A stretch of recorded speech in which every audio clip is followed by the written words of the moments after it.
Welcome to Fright Fix. My name's Suk. And my name's Celia. Celia, how you doing? It's been like a whole week since I last spoke to you. I know. Yeah, I'm doing well, thank you. We're having another heat wave here in England, so I'm feeling very summery. How about you? Yeah, I wish I could say summery. I'm just feeling like really hot and sticky. And I've got the window closed right now because I'm just afraid that the sound from people outside will get caught on the microphone. People having fun, children laughing and mowing their lawns and things because really it's annoying. all sunny. Yeah. Why do people have to enjoy the summer, Cirque? Why can't it just be raining all the time? Nah, I love the summer. Yeah, so do I. So, this week, we'll be reviewing the 2015 horror The Visit, directed by M. Night Shyamalan and starring Olivia DeJonge as Becca and Ed Oxenbould as Tyler. Find your Fright Fix anywhere you listen to podcasts and follow us on social media at Fright Fix Podcast. So before we continue, I'll give our usual spoiler warning. If you haven't already seen this film, you can find it on Netflix, so please go and watch it before listening to this podcast.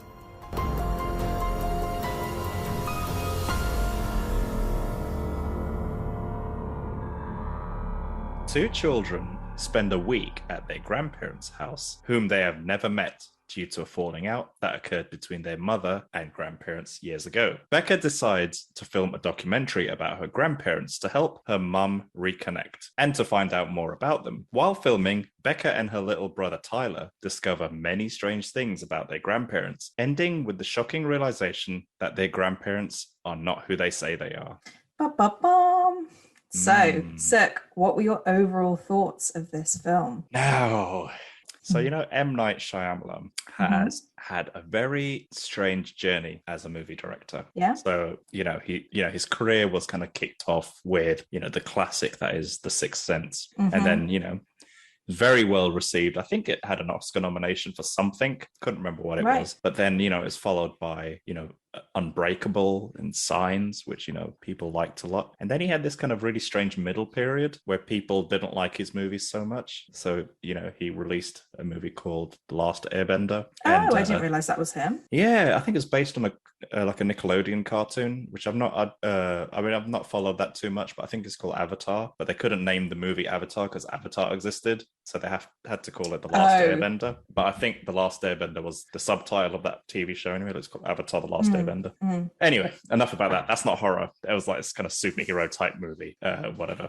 And then he had another movie out called After Earth, which had like Will Smith and his kid in it, that kind of science fiction one, which was another movie. I don't think it did too well. And he had this other movie with Mark Wahlberg called The Happening, which it's like one of my guilty pleasures. I really like the movie, even though like the world hated it. But anyway, so he just had this kind of, this period where people thought, M. Night's done, just another director that fades into obscurity. But he seems to have had a bit of a comeback recently, and it started with this movie, The Visit, and success was followed then by with Split, which he also directed. So Split was after this, right? Yeah, Split came after this, and then he also released Glass, which I've not actually seen, but I actually have no idea what people think about that movie. I've never watched it. And he's got another movie coming out this year called Old, which I'm really, really looking forward to. I don't know if you see the trailer for it. No, what's it about? I think it's about this family that goes to a beach, and I think they're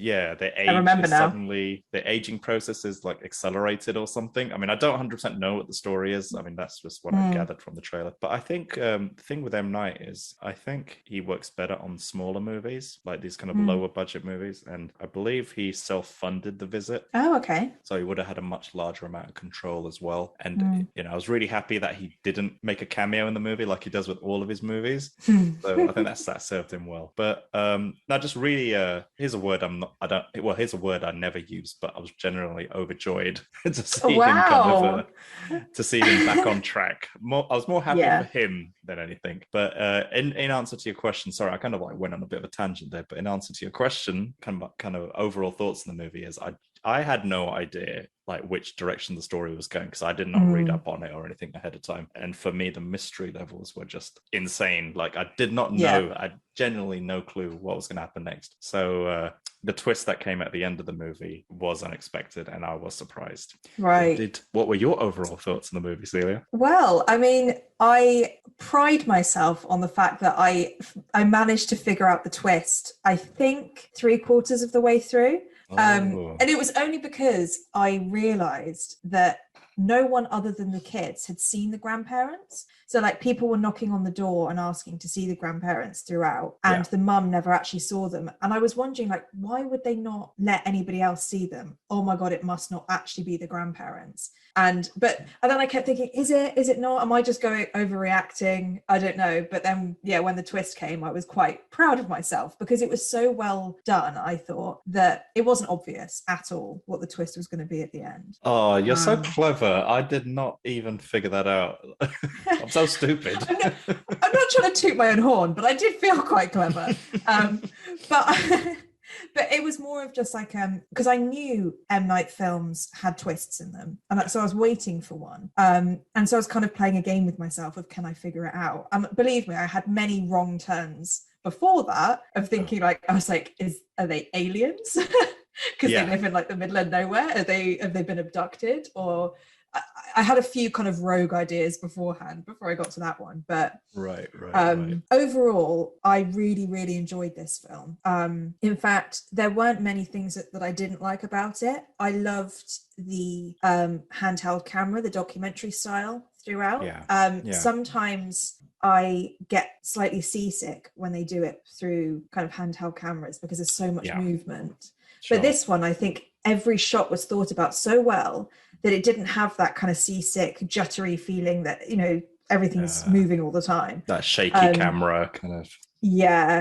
I think the Blair Witch Project was one where I felt really sick watching it because there was just so much running with cameras and movement all the time. Sure. But I think, they really tried with this to make sure that it had a personal quality to it, like a child making a documentary, but it's also quite high budget. In terms of what she was doing. So I thought that was really good. I also was really, really scared. And as you know, that makes it a good film. Yes. I was terrified at some points. Yes. Because I think you picked up on it just now of you have no idea where it's going or what's really happening. No. So, with a ghost story, they're ghosts, they're going to be scary. But with these grandparents, you just don't know what the next thing that's going to happen is. And I just thought that was really, really well done. And I was very, very scared. You understand very early on in the movie that, obviously mum and grandparents had a falling out. But then I was thinking, like, why on earth would the mother send her children to the grandparents who are clearly insane?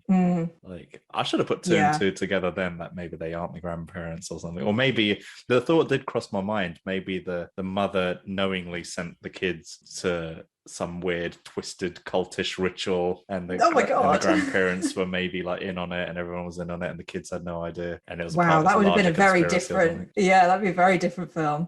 I'm glad I was wrong. I'm glad I was wrong about the aliens as well because I think that was a bit cheesy. I do think that they did kind of lead us a little bit. So it's kind of fair that it was hard to figure out because, the mum never really says why she fell out with the grandparents throughout. So there was almost this, to me, it was like, oh, is it because they act strangely? Maybe is it because she kind of knows that they're like this, and that's why? But we find out later that it was an argument that they'd had that had turned violent. But I think leaving that to the audience to guess kind of helps with that mystery about why she'd let her kids go. So overall, I thought this was a really good film. So what did you think of the performances and casting choices? So I absolutely loved Tyler, the younger brother. I mean, he was kind of comic relief. And I don't often laugh out loud at films, but I was actually laughing at some of the things that he says. Like when he sees the granny naked and he turns to Becca and he's like, Jesus, Becca, I'm blind.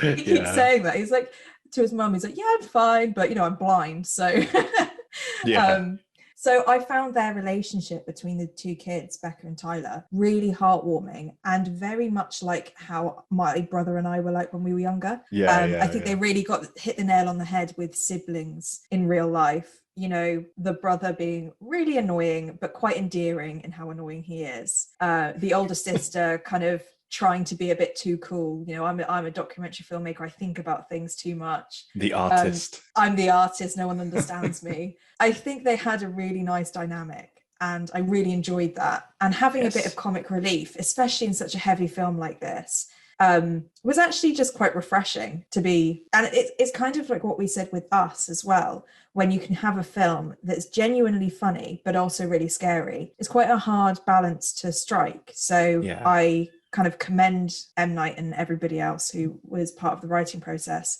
for making these characters really likable and actually comedic. What did you think? I think you hit the nail on the head with everything you just said, actually.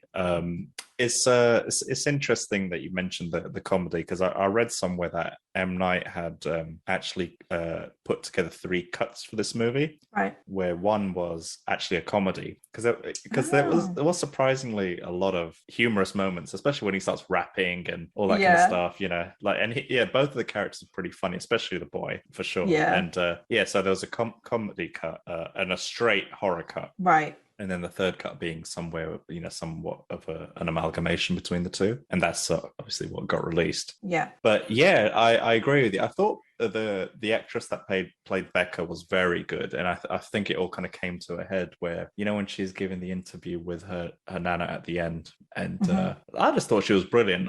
I mean, I didn't recognize any of the actors other than the mother. So the 2 children and the grandparents, I didn't recognize them from anything else. And I think that kind of helped that they were kind of like relatively unknown, that they weren't superstars. I thought Kathryn Hahn? Is that the name of the mother? Yes. The actress. Kathryn Hahn. Yeah, I thought she was great. I generally like watching her in whatever she's in, but it was just nice to see her playing something that was a little more down to earth and a little more kind of vulnerable, because normally she's a bit more of an extroverty kind of character, like, you know, those the kind of characters she plays in other things. Yeah, and she's usually comedy, isn't she? Like straight comedy. So having both is quite nice. Yeah, it's an interesting choice to have her in that role. And I thought the grandpa was a cool kind of supporting character, you know, supporting actor. But I thought the star of the show was the grandmother, or Nana. And I genuinely believe that she's an insane person. Like, she's so scary. I thought she was the highlight performance of the movie. Yeah, she is absolutely terrifying. I agree. I think because she was so scary in such subtle ways, it almost made Pop, the grandfather, played by Peter McRobbie, slightly less scary in ways. I think she stole the show slightly as the 2 grandparents, because she was just, you know, so incredible at being this 2 people, the scary granny and the loving granny, that I did make a few notes of. I did kind of want the grandfather to have a bit more to his character. But it almost works well because they're not both vying for the attention of being the scary one, because it probably wouldn't have worked if it was that way. No, there were moments throughout the whole movie where just when I thought the grandmother was the crazy one, grandpa does something crazy, and then suddenly grandmother's the normal one, and it kept going back and forth where I kept getting confused. Who's the crazy one here? Like, because for the longest period of time, I thought maybe grandpa was actually a normal guy who's just this kind of ever-suffering husband or something, but then he does some crazy shit, literally. And it's just... Yes, he does. So I just kept... it was just weird, man. It was a wonderful way to manipulate an audience, I thought. Oh, definitely. That's picked up on something that I've just remembered was you get this sense of security with the granddad, because like you say, he's the one that's giving Becca reassurance that the grandmother has Alzheimer's. I can't remember what they called it, when the sun goes down. Sundowning. And, you know, he's kind of sundowning, so kind of helping her out. And you know, when you're in a situation where you feel like you can rely on someone and they're going to keep you safe, when that's then shattered by, I think there was 2 main things that the granddad did for me. It was storing his nappies in the shed due to his incontinence, and putting the gun in his mouth while he's cleaning. Oh yes. Shed. Those are the 2 times I was like, oh god, they can't rely on him. They don't have someone on their side, because they're so isolated. And I think it adds to that feeling of that pressure that they're all alone and there's no one there to help them. And like you say, it toys with you, it plays with you, and you think, oh god, they've got nobody to go to for this anymore. And they have to kind of take it into their own hands, which they do in the end. But until that point, you feel like they just need somebody to be there for them. No, totally. That kind of takes the isolation to the next level. So not only are they isolated and, like, in terms of geographically, they're kind of out in the middle of the forest, but then when they don't have anyone caring for them, you're absolutely right, they're isolated within that house. So, did you have a favorite scene? I did have a couple of favorite scenes, but I just wanted to kind of touch upon something before. I had a bit of a journey with this movie very early on. I feel like the first 20 minutes for me were a bit of a roller coaster, to be honest.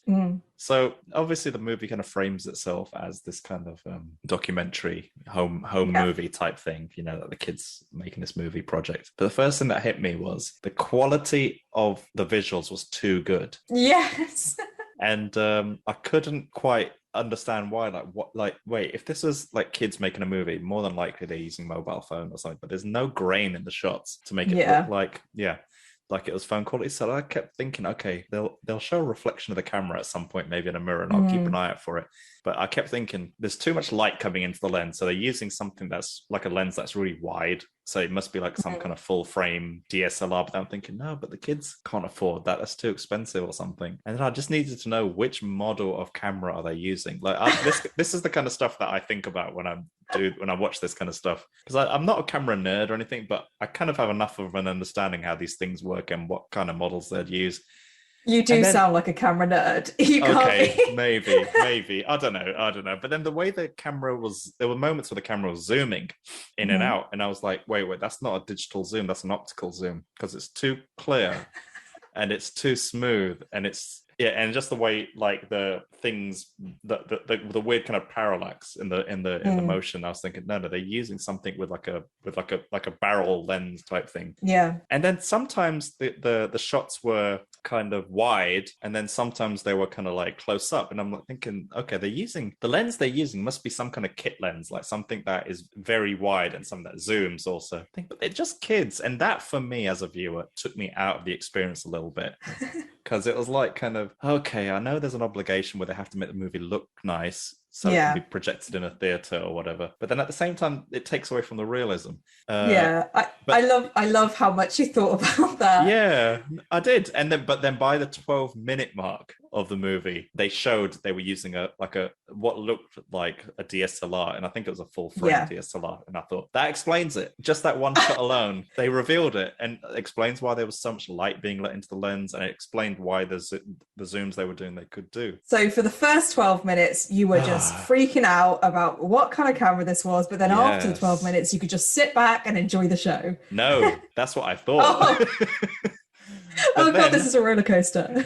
But then here was the big question for me. I was like, wait, we're seeing the girl doing something with her camera. How is this being shot? That means there must be a second camera. Oh, so all the questions come up again. Yeah, but and I was just thinking about that camera, and it's like, I thought there must be two cameras. I need to know what is this other camera. And then by minute 18, it was confirmed there were two cameras. One of them appeared to be like a digital video camera, and one of them looked like an SLR of some kind. And I commended the fact that they just revealed these little bits of information, because there will be people out there that kind of are a bit more technical focused or whatever, they kind of look out for these things. And one thing I was also very conscious about in the entire movie, and I kept waiting for them to slip up, but they didn't, is I wanted to see if every shot they'd taken in the movie was believable, that it was shot from the point of view of these two kids and these cameras. Right. And obviously some of them were there for like cinematic effect and whatnot, but generally on the whole, giving them a little bit of leeway, every shot was legit. I felt like it was believable that it could have been shot by these two kids on these fancy cameras. And that was a bit of my journey with this, the first 18 minutes of the movie. That is an incredible journey. I think I basically just did the first tiny second of what you were thinking, which was, oh, these are quite good quality cameras. Oh well. Goodbye. It's fine. So I like the difference in our watching experiences. I think it just reminded me actually what you were saying about the believability of the camera shots, because I completely agree, apart from the shot at the end when Becca is in the dark room with the grandma. Yeah. And the grandma's like running around on the floor, and it's so scary. I mean, for me, it was terrifying. But she carries on filming, and for me it was just like I would have thrown that camera down and been trying with all my might to get out. And I wondered whether they could have done a kind of thrown down camera, like they've done it throughout the film.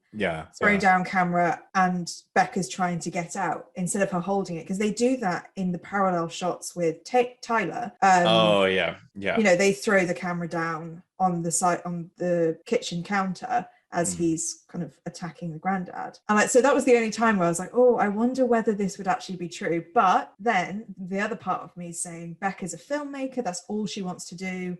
Maybe she's just kind of committing to the art and holding onto this camera as evidence and part of her documentary. But yeah, I agree. I think most of the shots were really, really believable, even if it was very high quality. I think you made a really good observation. And I think it comes down to I suppose we have to kind of suspend our disbelief, but I think it comes down to maybe that she was just very committed to completing this film, and she ain't gonna let anything get in the way of her and her movie. Not even a granny running around on the floor on all fours. No. That's commitment.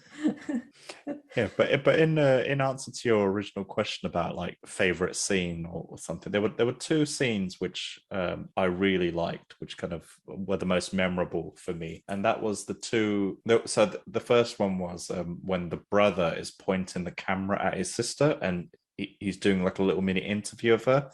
And the brother was asking his sister stuff like, "Why don't you look in the mirror when you're getting dressed?" And he kept zooming the camera into her face slowly, and she was asking him, "You're doing a zoom, aren't you?" or something like that. And he was like, "No, I'm not." But we get right into her eyes, and he's basically the brother is asking her questions, which basically, you know, give her kind of, I think, traumatic memories about her father leaving them. And I don't know if they were loosely kind of making the assertion that when the father left, maybe she started to feel a bit worthless. And maybe she didn't value herself, and maybe that's why she didn't want to look in the mirror anymore. And I just thought that was, even though this was like this weird scene in the middle of this horror movie, I thought the performance of the girl was just solid, man. Like I really enjoyed that scene.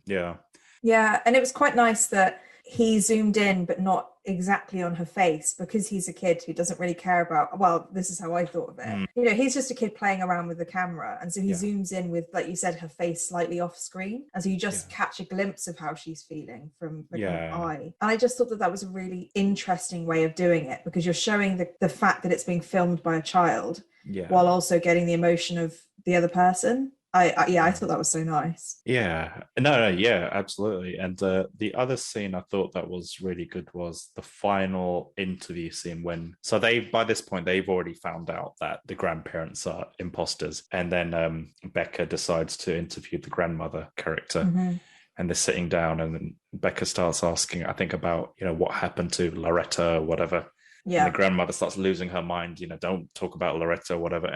But she then kind of turns, rather than interviewing grandma directly, she then makes it into a story like, okay, one day this mother and daughter fell out. What would the grandmother do to the daughter or whatever? And it's like putting the grandmother at ease. But I just thought that the tension in that scene, because I just kept thinking the grandmother's going to lose her shit and she's just going to jump on Becca and kill her. But she didn't. There's something about that scene which it was written in a way where I genuinely believed the two characters were real, and the way Becca handled someone who clearly has lost their mind, and there's something there. It's just so layered. And so it was those two scenes. Funny enough, they both happen to be interview scenes in a horror movie. But those are the two scenes that stuck in my mind. No, I think that's a really good selection, because they're definitely scenes that build up the story throughout. Because I think that thread of the first scene you were talking about Becca's father leaving, or Becca and Tyler's father leaving, that's kind of woven in throughout the film as loss and heartbreak and not feeling like they're good enough, and they've had so many bad experiences because of that. And then the grandmother, or the grandmother character, having that interview and you're not really knowing where it's going or No. what the outcome's going to be. And the fact that Becca is the one that's in control really shows the difference in the power dynamics from the way it should be. It kind of subverts who should be in control and who shouldn't. You know, kids should be kids, and grandparents are looking after the kids, and it's definitely the other way around. So yeah, I think it brings out so many interesting dynamics between families that it just get picked up throughout the film. Yeah, I think you're right. Yeah, so like she's a child who's behaving like an adult, and the grandmother's an adult behaving like a child. Is that's a and good you could say that about the granddad as well, him wearing nappies. He's kind of subverting his childhood. It's like regressing. And that's a good spot. I didn't notice that.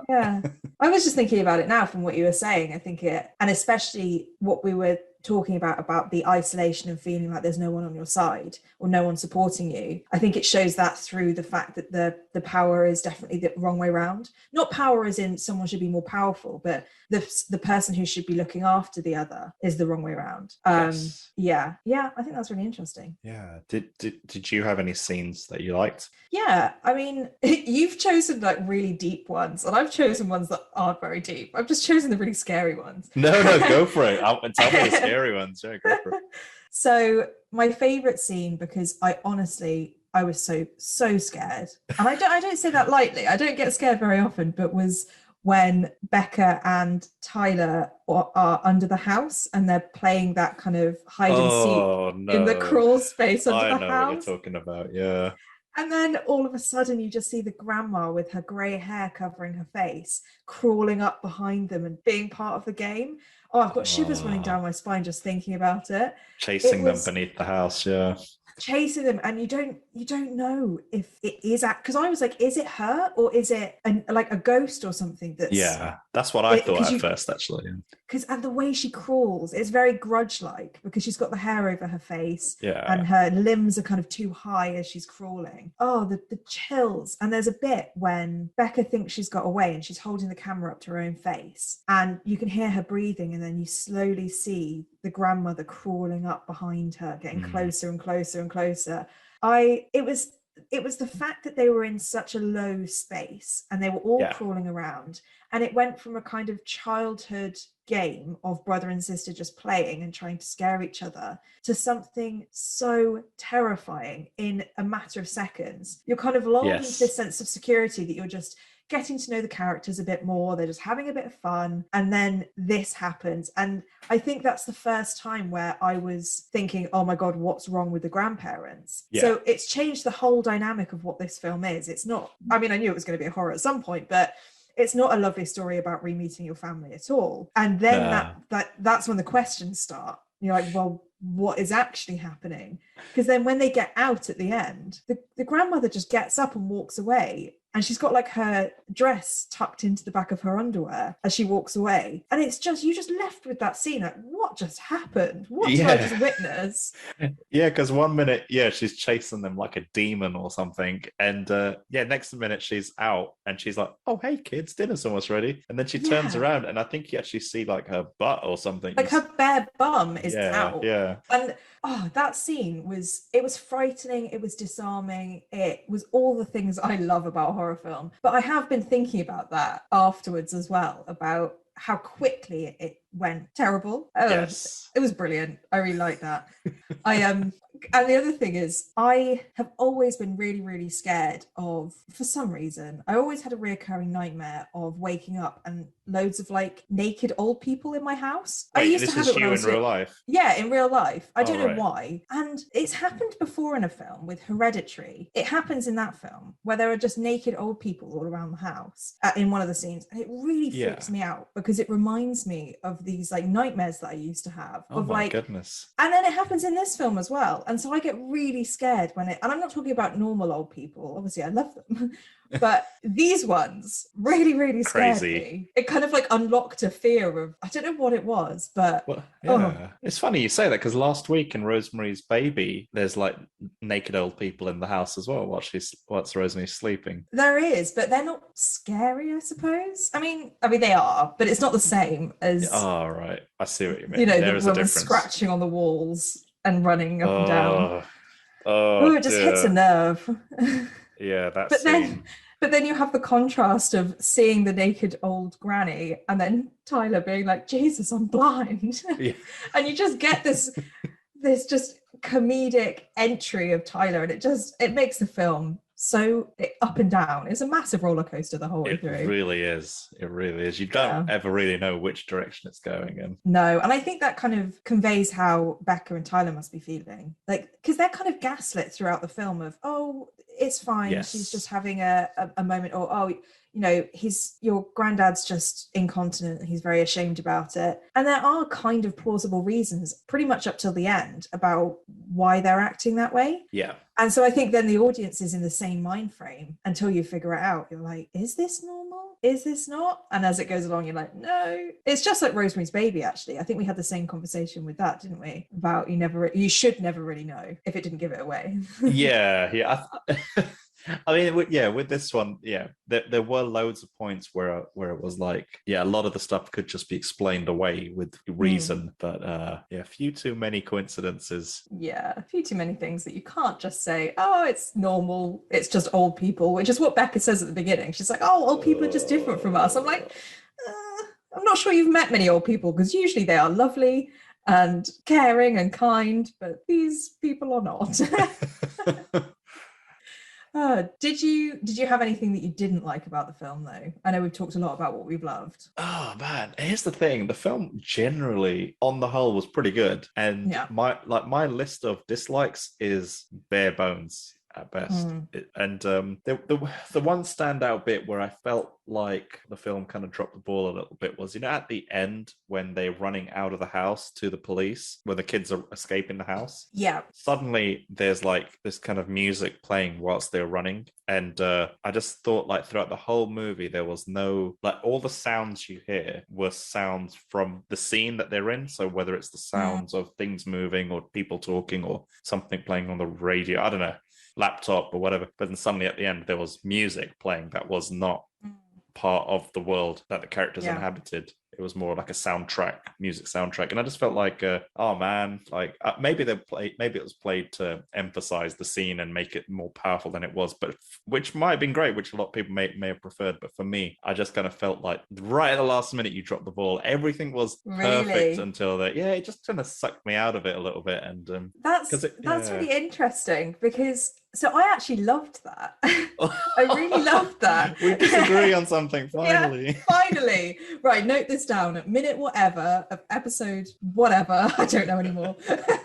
We disagree about something. But it's only because, do you remember there was a scene earlier on when Becca's editing the documentary as she's going along? Yes. And she puts the same music over a section. And she says, because Tyler says, well, why are you putting this music over it? It's so different. And she says, it's to juxtapose what's happening to the music of it being really upbeat and happy and lively, and I want to show the difference between real life versus what is shown on camera and all this kind of stuff. Yeah. And so to me, putting that music at the end was like Becca's final edit. So she had finished her documentary and she'd edited the music over the top herself. Sure. And that was like her way of ending it, of this is what I like to do with my films. Yeah. So I'm going to leave my last bit onto the end of the film so that people know that it's mine. So that's kind of what I was thinking. Okay, now you've just taken it to a much more deep and meaningful level. I think you have kind of convinced me that it was the right move. No, please stick with disagreeing with me, otherwise we're never gonna. No, but you've just like reasoned me into it now, and I mean, my initial instinct was, which is absolutely fair enough. Yeah, definitely. Yeah, and so that was the main thing that I didn't like about it. And I mean, now this is just me nitpicking, but you know, like when the characters are on the train, I think they're on a train earlier on in the movie. Yeah. And there's a train employee on the train, and he's like, they're just listening to the kid rapping or whatever. Yeah. And it's funny because Jess said it out loud, and I think I was thinking it, but Jess said it out loud. Like, in which reality do train staff ever just sit there with kids and say, "Hey, little Jimmy, how you doing, there, pal? Let me beatbox with you." It's like, that doesn't happen. It's like, it's so unrealistic and so wholesome in a film in a movie that is not unrealistic and is not unwholesome. Yeah. No, I said that wrong. Is unwholesome. Yeah, that's the one. That's what I meant to say. It's not wholesome. Yeah. I agree. I think I like that scene in itself. I think it's a really sweet scene, but you're right. That would not happen in real life. But maybe, I mean, when I started the film, I was like, yeah, they're going to have a really great time because they got on this train, they've got this lovely train conductor. This documentary is going to be great. Again, it's just setting you up to just be completely torn down. Yeah. What did you least like about the movie? Well, I'm kind of like you. There wasn't much, to be honest. I think, and you might disagree with me with this, but the only thing that I picked up quite a lot that I thought, oh, I wish they wouldn't do that as much, is the way Becca spoke. I felt like sometimes it was a bit too scripty, and I did wonder whether just as part of her character, she's quite dramatic and she speaks with long words and she makes every sentence very meaningful because she's in front of the camera. Sure. But there were times where I thought that she could show a bit more depth or a bit more of a dynamic way of speaking, because all of it sounds like she's kind of reading from a script. And I think there were a few particular scenes where I noticed it. I think it was when she was crying on the steps after she had that interview with her brother about why she doesn't look in the mirror. I thought that would be a really great moment for her to kind of come out of her script that she's obviously created for the documentary and just kind of speak more normally. But you might completely disagree with me on that. That was one of the things I picked up. No, it's quite interesting you say that. I never really picked up on that. Yeah, it was just, I think also because Tyler, for me, felt so real. He felt like a real kid. And then he's next to his sister who has very real elements of her. I mean, she was basically me when I was that age. Like, oh, really? Thinking she's misunderstood. She's going to be the next big thing. Her brother's just annoying. I mean, it was literally me.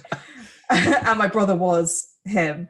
So I got her character, and I think her character was amazing. And I think there were so many brilliant things that she did with it. It was just the scriptiness of some of the things that she said, which brought it out for me. And I thought, oh yeah, this is an actor. So that was one thing. Maybe you were being extra harsh because you saw yourself in her, so you were being more critical. Yeah, maybe. The other thing that I might have wanted to see more in, but I understand you can't do everything because of time, it is a film, was to get a little bit more backstory on who they actually were. Because they say, we find out right at the end who the grandparents actually were. Because we find out at the end that they had escaped from a psychiatric unit and they'd come and they'd killed the grandparents and taken their place. I would have liked to know a little bit more about who they were or their motivations for doing that, because you could have made it a really sad or poignant point of, they could never have children, they could never have grandchildren, and they always wanted them. And so they kind of did it for those reasons, and they were trying their hardest to kind of be normal for them or whatever it was. It would have been quite interesting to know what their motivations were. But I kind of understand that you do just leave things to the imagination and kind of leave them as boogie monsters that come out of nowhere.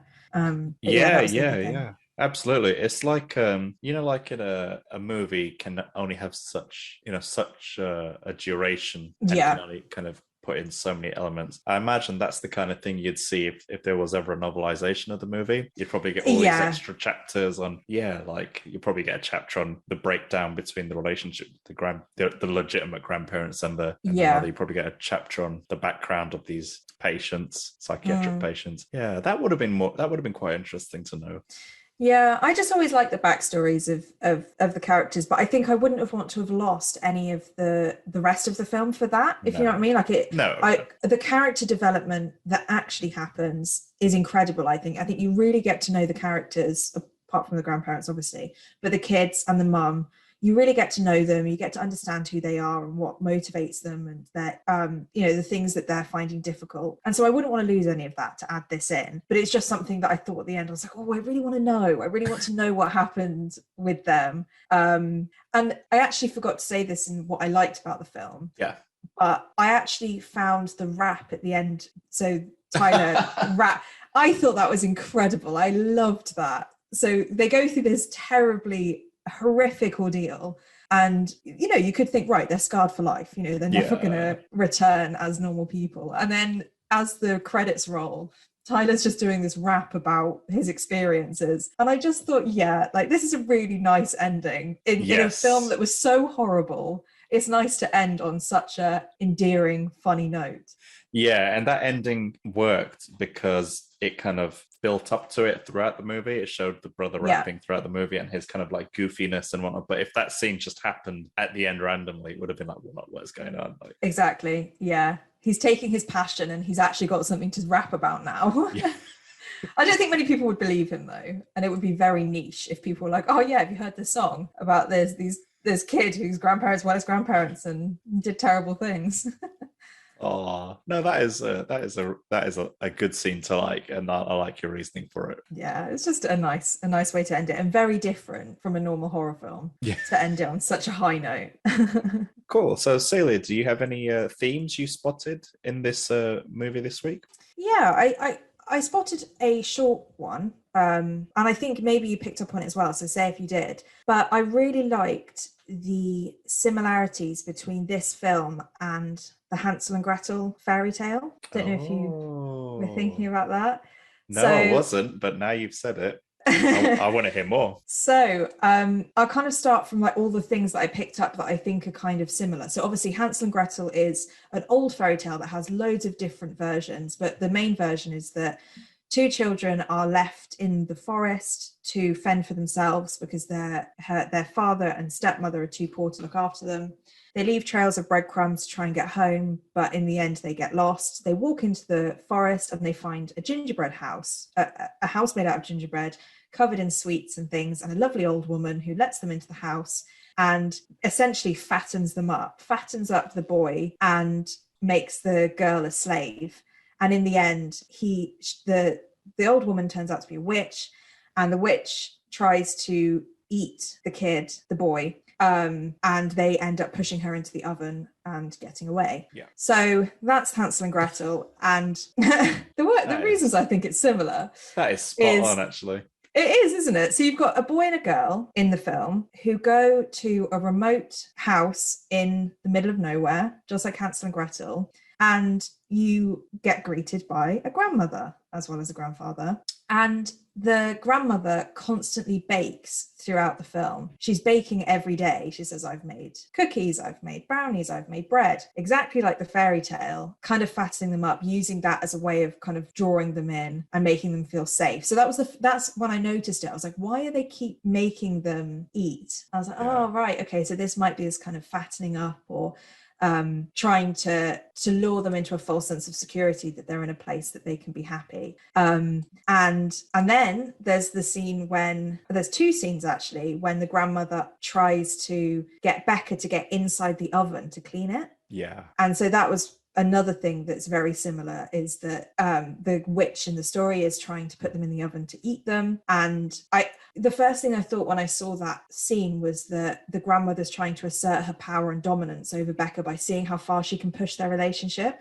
So if my grandchild, I'm saying in air quotes, will get into the oven and I shut the door, or just get into the oven, she trusts me. And I think that was kind of the test that she was going for. But it does also kind of bring in this fairy tale. And I think what it shows, the reason why they do this kind of fairy tale aspect, is to juxtapose the nature of the grandparents against who they really are. So you think you're coming into this fairy tale of a lovely house full of food. Yes, it's in the middle of nowhere, but it's safe and there are people in there who love you. And then, you get hit with the truth, which is, in the fairy tale, she's a witch, and in the actual film, they are not their real grandparents. No. And I just thought that it made the film have this kind of airy quality of fantasy and blurring the lines between what's real and what's not through these subtle hints at the fact that this is like a fairy tale, which I really liked. And I think it makes it even more chilling because grandparents are supposed to be a safety for children. Yes. Yeah, grandparents, I hope people have the same kind of experiences of feeling like whenever you go and see your grandparents, it's the happiest times of your childhood. You get to be loved by somebody who loves you and you have so much fun. And this is just completely destroyed in this film. And I think that's what's so scary about it. But yeah, so that's kind of my theme that I found. Wow, I think you're spot on. Like, I didn't even make that connection until you just mentioned it. Like, it literally is the Hansel and Gretel story, but then kind of like taken apart, stripped down to its bare essentials, and then reassembled, but with more modern themes and a dose of reality and craziness. Like, wow, I think you got straight to the heart of it. I thought it was really interesting, and I think that the getting into the oven and the continuously baking, it does feel like M. Night and everybody who's on the production team must have thought about it, because it does feel very, very significant to do both of those things. So it would be really interesting to know what their motivations were, and if it is true that the reason they did it as a fairy tale was to do that, to lure you in, and then to completely subvert what you thought could happen with grandparents. Just thought it was like a really interesting take on it. Damn, you kind of added an entirely new layer to the movie.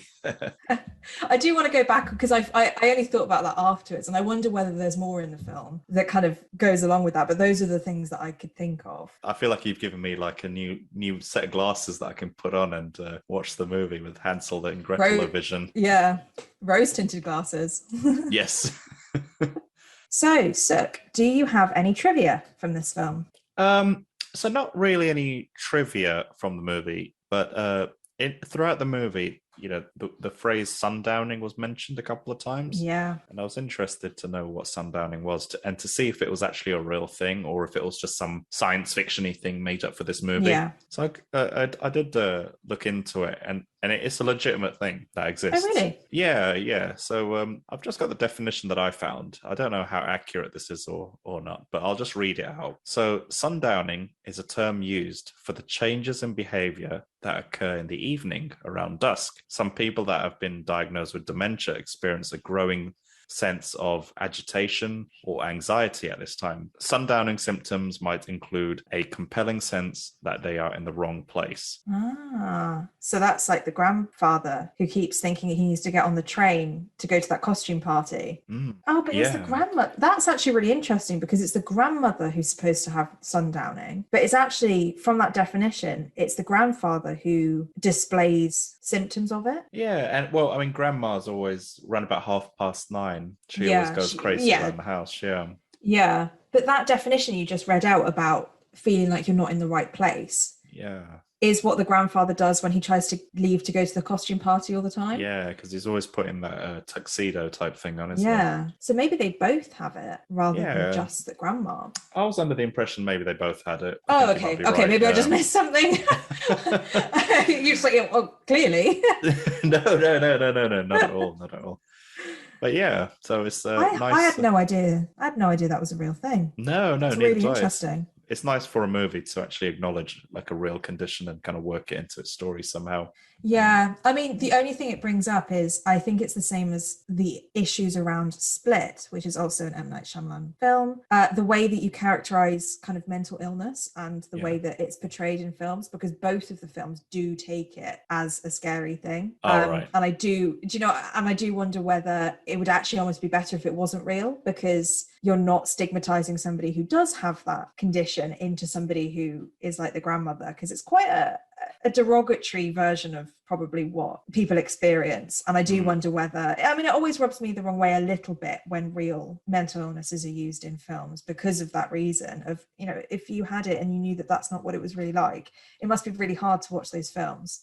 But that's a whole different kind of conversation. But yeah, it's really interesting that they decided to use a real issue. Yeah. I think you've touched upon something quite important there about stigmatizing mental illness. And I mean, every mental illness is kind of there's a spectrum where it's like very light and until, on the other end, you got people who suffer really extreme forms of it.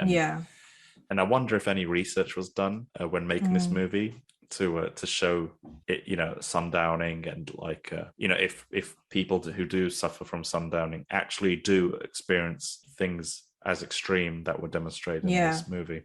Yeah, because I always come away from films where they talk about actual mental illness with, has this changed my perception of what this mental illness is? And I think if somebody said to you, I've got sundowning, or I know somebody who's got sundowning, my initial reaction will now be, because of this film, quite a negative reaction. And so that's where I have an issue with it, is like making the audience have a negative view of this mental illness rather than just showing the realities of it. Because I think you can definitely do that in documentaries and in films that do it really well, where you show all the sides and the complexities to these mental illnesses. And for that reason, I think you're right, where maybe they should have just gone with something entirely fake and made for the movie. So it probably wouldn't have I don't know, offended people had to suffer from this kind of stuff. Or change the image of what you think about that person, because I don't think it would have taken away from the film if it wasn't real, because I've never heard of it. It's it's an interesting fact that it's true, that it actually exists. It's really interesting that it exists, but does it need to be true in the film? Probably not. What's your Fright Fix rating for The Visit? The Visit. Well, I never think about these beforehand because I like to hear what you have to say, and I like to kind of take my time. So it always takes me a few seconds to think, what would my rating be? And actually, just what we were just talking about at the end might have influenced it slightly, because I think before we had that little conversation about sundowning, I probably would have given this a 9 out of 10, because I really enjoyed this film. I thought it was incredibly well put together. The comedy was really good. The characters were amazing. And the story, I mean, we barely even touched on the story and the twist and the way that it kind of develops over time. I think it had all the elements of an amazing film.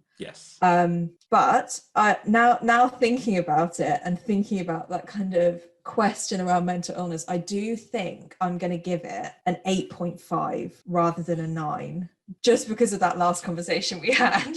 Right. Now, what if I was to say to you, you can't have any decimal places in your score? Which direction would you go in? I would put it at 9. I don't think I'd go down to an 8. I think it's not worthy of a full point below. I think I'd go for a 9, because it's not a 10. I mean, I don't know if I'll ever give a film a 10. Unless there was a film where I could not think of anything I didn't like about it. I might give it a 10, but I would say probably a 9. What about you?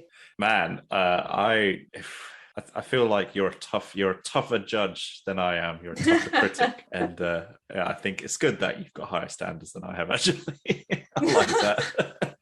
And I was so surprised by this movie. I genuinely, really, really, really liked it. I had a good time with it. I liked being taken on this kind of unpredictable journey, had no idea which way it was going to go. And I respect the fact that it's this low budget movie with, doesn't have any celebrities in it other than Kathryn Hahn, but it's not like she's A-list or anything, but everyone plays their roles very, honestly.